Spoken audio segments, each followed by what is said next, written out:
살면서 저지를 수 있는 가장 큰 실수는 실수할까봐 계속 걱정하는 것이다. 미국 작가 엘버트 허버드의 말입니다. 인기 있는 책을 여러 펴낸 작가가 이런 이야기를 했습니다. 작가들은 글을 쓸 때 자신의 글이 사람들에게 읽혀서 비난받는 모습이 자꾸 상상된답니다. 비난의 속삭임이 귀에 맴돌면은 과감한 아이디어는 꺾이고 개성 있는 문체는 풀이 죽지요. 일종의 자기 검열인 셈입니다. 그렇게 탄생한 글은 마치 육수 대신에 맹물을 넣은 냉면처럼 아무 맛이 없습니다. 여러분이 만약 실수하면 어떻게 하지 하고 지레 걱정하는 습관에 절어 있다면 여러분은 맹물 냉면처럼 매력 없는 사람이 될지도 모릅니다. 담대한 행동도 과감한 도전도 기발한 액션도 여러분은 시도하지 못할 가능성이 크기 때문입니다. 괜찮습니다. 실수해도 괜찮으니 해보기 바랍니다. 연필로 스케치를 하던 책에 밑줄을 치던 습작을 끄적여보던 시도하면 실수할 가능성이 있을 뿐이지만 시도하지 않으면 확실히 실수하는 겁니다. 여러분의 가장 친한 친구를 한번 떠올려 보세요. 그리고 그 친구가 저지른 가장 큰 실수가 무엇이었는지 기억해 보기 바랍니다. 여러분은 그 실수에 대해 과연 하루 5분이라도 생각합니까? 여러분이 실수한다 해도 마찬가지입니다. 다른 사람들은 여러분의 실수를 별로 신경 쓰지 않습니다. 걱정하지 마십시오. 365공 비타민 시도하지 않으면 확실히 실수한다의 한 대목으로 시작합니다.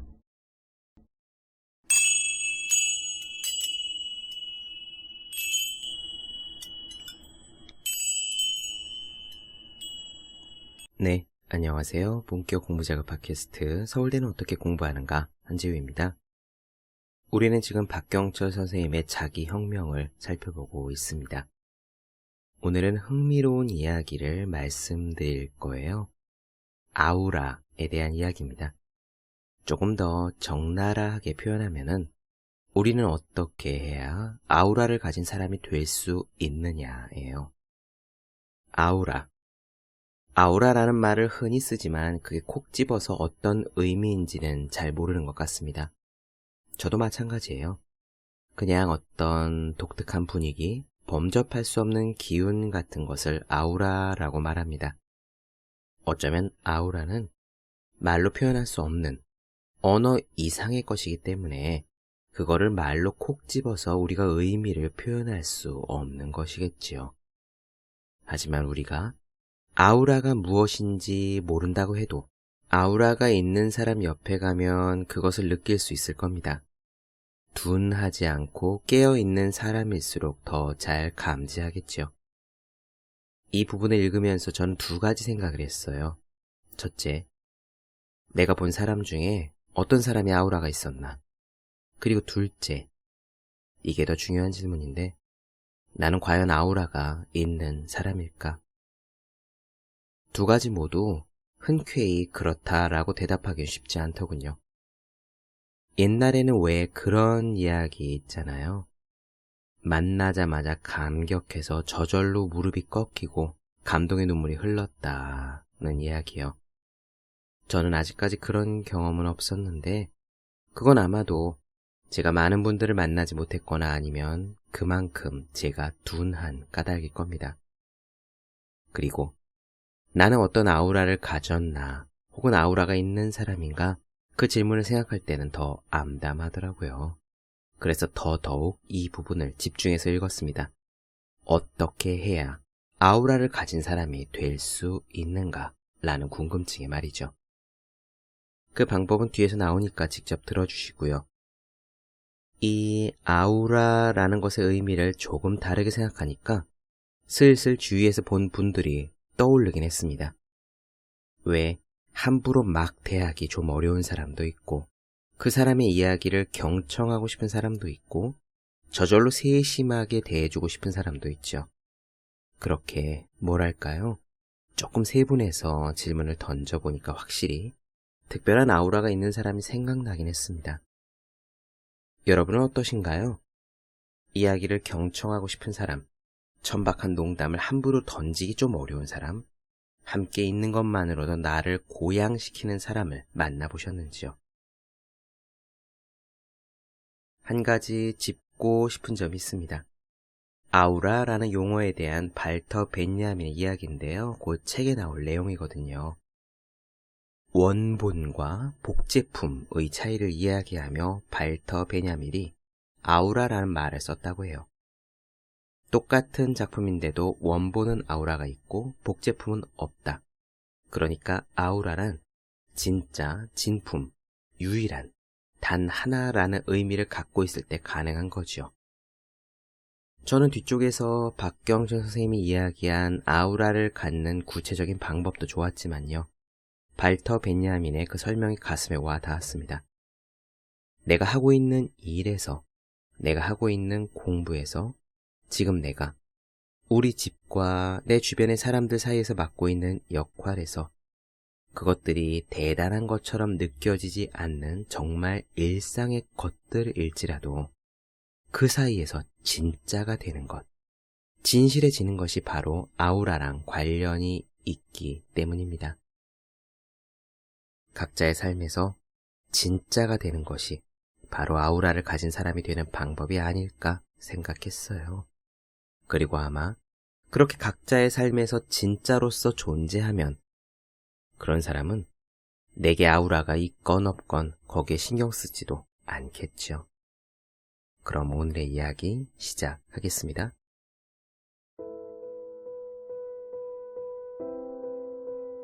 아우라는 후광, 광채 등의 의미가 있는 그리스어다. 종교에서 예배 대상물의 장엄함을 나타내는 용어였으나 인체와 관련하여 언급할 때의 아우라는 신체에서 발산되는 보이지 않는 기나 은은한 향기 혹은 사람이 에워싸고 있는 고유의 분위기를 뜻한다.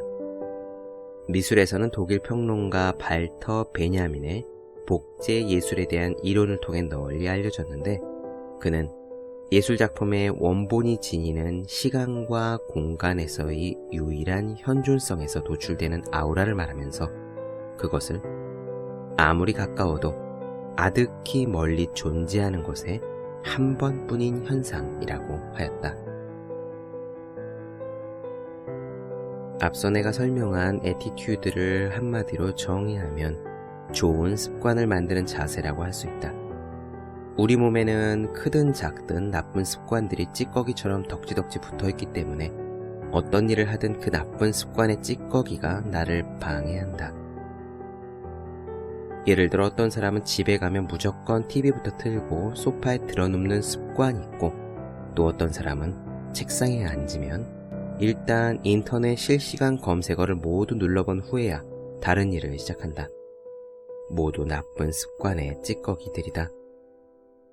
TV를 본다면 보고 싶은 프로그램이 있거나 그것을 통한 휴식이나 위로가 다른 것을 희생할 만큼의 가치가 있어야 한다.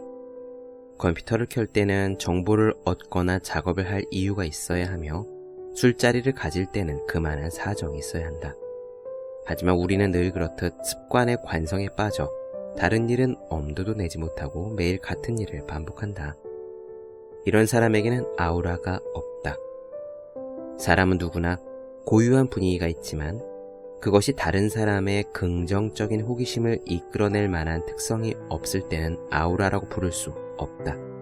습관적인 타성에 젖은 사람에게서 은은한 기나 향기가 느껴질 일이 없는 것이다. 사람에게는 누구나 각자의 개성이 있다.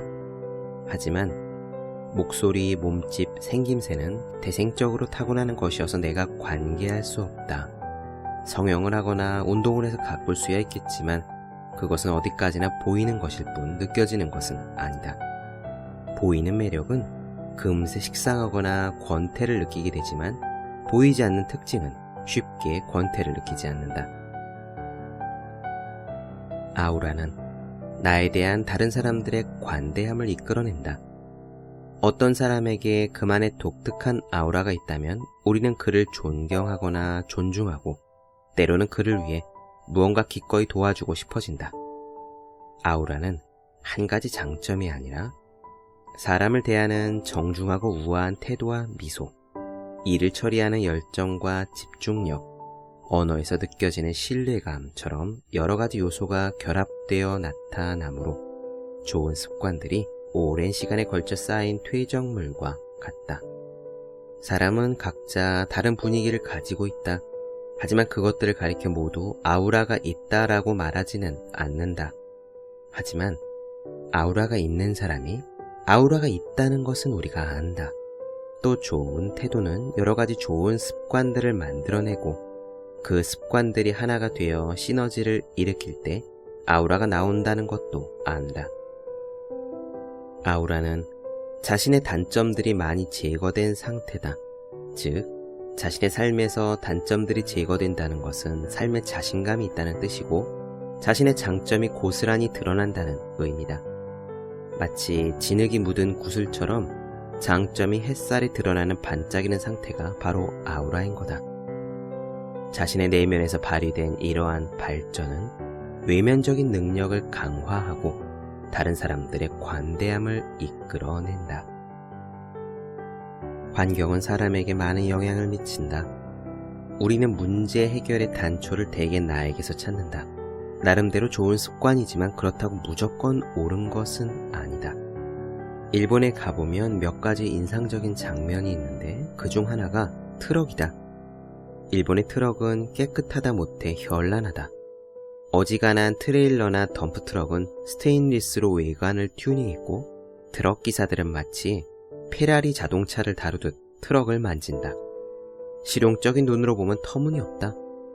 어차피 물건을 싣는 짐차일 뿐인데 많은 돈을 들여 개조하고 반짝반짝 세차를 해서 다니는 모습이 그들 특유의 오타쿠 문화같이 보이기도 한다. 하지만 다른 한편으로 보면 그들은 자신의 삶에서 중요한 점을 간과하지 않고 있는 거다. 사회인이 되면 삶의 대부분을 일터에서 보내게 된다. 잠자는 시간을 제외하면 휴일을 아무리 알차게 보내더라도 집에 있는 시간보다 일터에서 보내는 시간이 더 많다. 때문에 내가 작업하는 환경은 온전히 내 삶의 중요한 부분인 것이다. 직장인의 경우 회사에서 제공하는 환경에 따를 수밖에 없지만 개인은 트럭기사건 작은 라멘집 주인이건 자신의 환경을 스스로 만들 수 있다. 그래서 지나치리만큼 깨끗하고 기분 좋은 작업 환경을 조성하는 것이 일본 특유의 클린 문화로 정착된 것 같다. 태도는 환경의 중요한 요소다. 대개 자신의 능력을 효과적으로 발휘하는 사람들의 주변은 단정하다. 도서관에서 공부하는 학생들의 모습을 보면 멀리서 봐도 누가 우수한 학생인지 금세 알 수 있다. 강연을 가서 강당에 앉아있는 학생들의 자세를 보면 어떤 학생이 집중해서 강연을 잘 들을지 1분이면 파악할 수 있다. 심지어 단체 세미나에 초대받아 강연을 하게 될 경우 그 구성원들의 표정이나 앉아있는 자세만 봐도 이 단체의 창의성이나 효율성이 어느 정도인지 나는 짐작할 수 있다. 이처럼 자세와 주변의 모습에 나의 마음가짐이 드러난다. 그것은 역으로 마음을 다잡기 위해서 가장 먼저 해야 할 일이 혈서를 쓰는 거창한 일이 아니라 책상 정리, 작은 화분 하나 키우기, 자세 바로 하기, 좋은 언어 골라 사용하기 같은 습관의 변화라는 뜻이다. 우리는 너무 관념적인 것을 선호한다. 무언가 목표를 세우면 산에라도 올라 일출을 보면서 다짐을 해야 된다고 생각한다. 하지만 그런 결심은 며칠도 안 돼 금방 사라져버린다. 왜 그럴까? 관념은 허무한 것이기 때문이다. 관념이 나의 행동을 지배하는 것이 아니다. 평소에 해오던 습관이 관성이 되고 관성이 태도를 만드는 거다. 따라서 태도의 작은 변화를 이끌어내기 위한 환경을 조성하는 게 사실은 더 실효성 있는 실천 의지다. 공부를 열심히 하겠다고 마음먹은 학생의 우선순위는 구호를 외칠 것이 아니라 책상을 정리하고 주변에서 자신을 유혹하는 것들을 없애고 책상에 앉을 때 의자를 당겨 앉는 것이다. 또 직장에서 성과를 내고 싶으면 책상에 작은 선인장을 하나 놓고 볼펜과 메모지부터 정리하는 것이 우선이다. 미래를 향한 꿈과 열정이 가득한 우리나라 청춘들은 당장 자신의 몸과 짐과 주변 환경을 정돈하고 사회적으로도 좋은 환경을 만들어 나감으로써 능력의 최대치를 이끌어내는 첫걸음을 시작할 수 있는 것이다.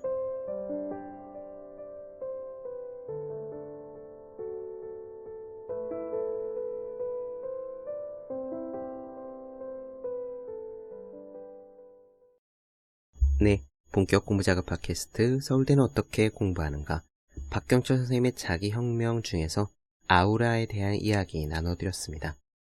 더 많은 이야기가 궁금하신 분들, 질문사항 있으신 분들은 제 네이버 블로그 생일 즐거운 편지, 다음 카카오 브런치 한지의 브런치, 인스타그램에서 해시태그 서울대는 어떻게 공부하는가, 유튜브에서 서울대는 어떻게 공부하는가 검색해 주시면 좋겠습니다.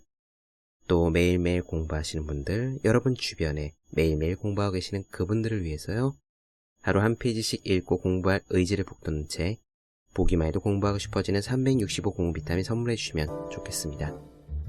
오늘은 여기까지 할게요. 전 다음 시간에 뵙겠습니다. 여러분 모두 열심히 공부하십시오. 저도 열심히 하겠습니다.